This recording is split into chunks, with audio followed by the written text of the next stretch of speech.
Halo sobat semua, jumpa lagi dengan Denbagose Channel.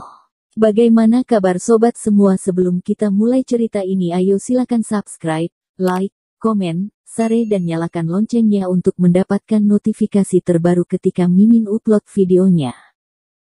Dr. Stranger, bab 646 obat ahli. Kepala rumah sakit Zoo saat ini juga memahami prinsip pengobatan ini.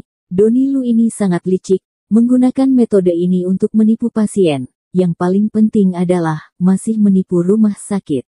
Kepala rumah sakit Zoo melotot, matanya terlihat sangat marah. Donnie Lu, masalah ini, kamu berikan penjelasan. Setelah itu, kepala rumah sakit berbalik dan pergi. Kali ini dia datang, awalnya memberikan Donnie Lu permulaan, tetapi hasilnya Donnie Lu malah membuat kecurangan, dan membuat dia malu. Setelah kepala rumah sakit Zoo pergi, Donnie Lu juga ingin pergi, tetapi Hendy Tian telah bersiap, langsung menekan dia ke bawah tanah. Beberapa pengawal telah datang dan menangkapnya secara langsung. Apa yang kalian lakukan? Cepat lepaskan aku. Hendy Tian dengan dingin mendesah, kamu membuat obat palsu, simpan kata-kata kamu kepada polisi. Hendy Tian menyuruh pengawalnya untuk langsung membawa dia ke dalam mobil, lalu melapor polisi, menunggu polisi datang untuk menangkapnya. Hendy Tian maju berjabat tangan dengan Thomas Kin, menyerahkan kartu nama dengan sopan. Dewa Tabib Junior, bolehkah aku bertanya di departemen mana dokter berada? Thomas Kin berkata, aku bukan dokter di rumah sakit ini, adik sepupu saya bekerja di rumah sakit ini, aku sekarang membuka klinik. Apa? Klinik Dewa Tabib Junior bernama apa? Lain kali aku pasti akan sering pergi. Thomas Kin berkata sambil tersenyum, Tabib Pusat Medis Suan, kamu lebih jangan sering pergi, lebih baik selalu sehat. Hendy Tian tertegun sejenak, lalu tertawa, omongan Dewa Tabib Junior sangat benar, di usia yang masih muda tidak hanya pandai dalam keterampilan medis, tetapi juga sangat baik hati, itu benar-benar patut dikagumi. Lain hari keluarga Tian akan datang berkunjung. Keluarga Tian ini memiliki kesan yang sangat baik terhadap Thomas Kin, di usia yang muda, memiliki sikap yang luar biasa, di hadapan banyak ahli medis, dia dapat berbicara dengan tenang, memiliki dasar yang masuk akal untuk menyanggah penipuan pabrik farmasi, ini sangat hebat.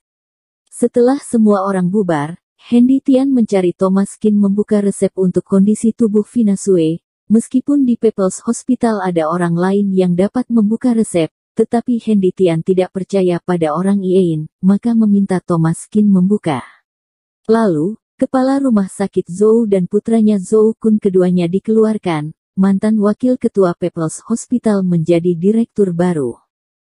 Andri Lee adalah fans Thomas Kin, setelah memeriksa Vina Sue, Andri Lee berjalan keluar, berbisik kepada Thomas Kin. Dr. Kin, apakah kita berbicara di kantor? Thomas Kin tertegun sejenak, melihat senyum rekan baru, juga tidak menolak. Sesampai di kantor, Andri Lee berkata, Dr. Kin, sekarang aku adalah kepala rumah sakit, aku ingin mengundang kamu untuk menjadi spesialis di rumah sakit kami. Bisakah kamu? Thomas Kin membeku sesaat, spesialis. Aku tidak ingin bekerja di rumah sakit. Thomas Kin ingin meneruskan pusat medis Suan, meninggalkan nama untuk guru, dan tidak diperbolehkan bekerja di rumah sakit.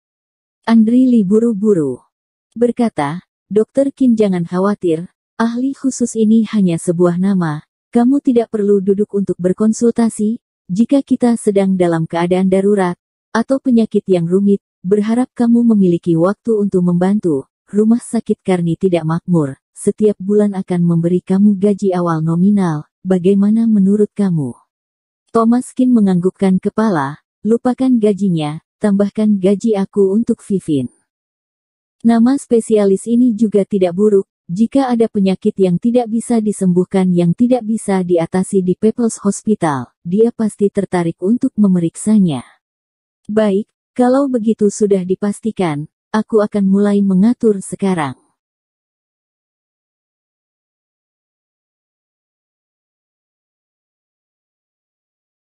Dr. Stranger, Bab 647 Pertemuan Dokter Tradisional. Setelah Thomaskin lalu mengobrol dengan Vivin di kantornya, Vivin semakin penasaran dengan kakak sepupunya ini.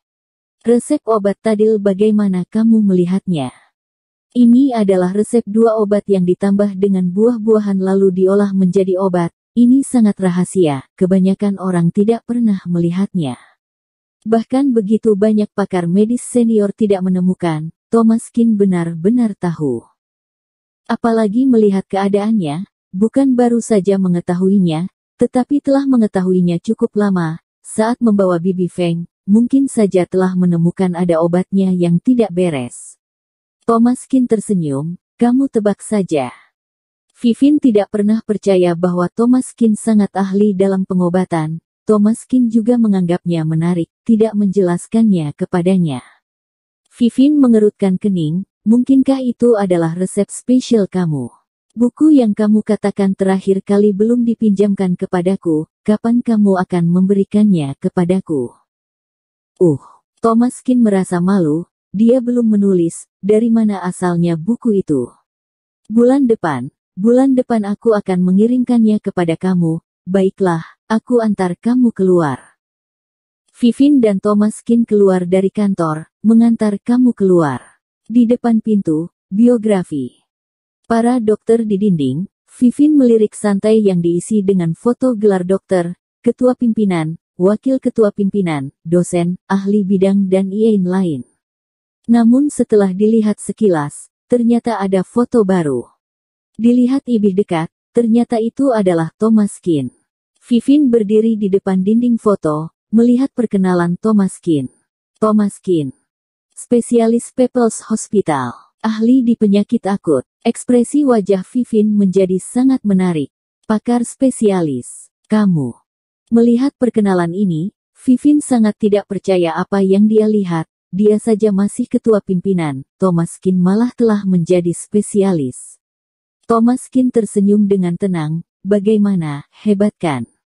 Vivin tidak bisa berkata-kata, kamu hebat dari mana? Kepala rumah sakit memberi dekan memberi kamu sebagai seorang ahli kamu malah berani menerimanya. Bagaimana jika ada pasien yang mendatangi kamu tidak dapat menyembuhkannya bagaimana? Thomaskin berkata, aku tidak berkonsultasi, hanya memberi nama. Vivin mengerutkan bibirnya. Orang ini sangat beruntung, membuat 2 resep yang telah dilakukan perbaikan, membuat reputasi yang baik, bahkan kepala rumah sakit yang baru saja naik jabatan juga mengaguminya, benar-benar tidak bisa berkata-kata. Pastinya, Thomaskin sudah tenar, Vivin juga gembira. Dia hanya khawatir bahwa nama Thomaskin tidak sesuai dengan kebenaran. Dia terkenal, tetapi jika dia tidak memiliki keterampilan yang baik, dia masih akan terungkap pada akhirnya. Ngomong-ngomong kakak sepupu, aku dulu dengar dari CCTV sepertinya meluncurkan program baru, konferensi tabib, khusus membahas tentang tabibi kamu nantinya boleh melihat. Baik. Jika ada pertunjukan seperti itu, Thomaskin pasti akan menontonnya. Saat ini ada sensasi di bidang tabibi ahli pengobatan tabib terdapat beberapa informasi. Tabib tua bernama Wen Jing Huang hari ini meninggal dunia di usia 90. Kematian seorang tabib tua bukanlah sebuah sensasi. Yang paling tidak para dokter terkenal di lingkungan itu yang menghargai, dan pasien yang menghadiri pemakaman.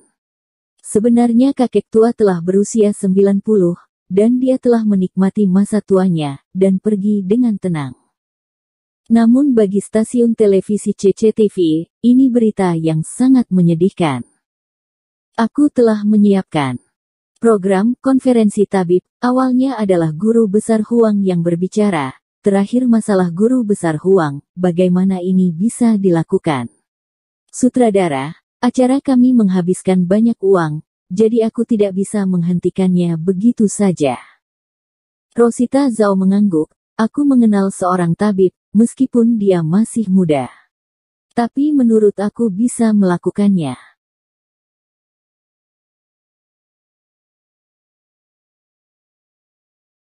Bersambung. Terima kasih kepada kalian yang telah menonton video ini. Jangan lupa tekan tombol subscribe-nya dan nyalakan notifikasinya untuk mendapatkan video-video seru lainnya dari channel Denbagose.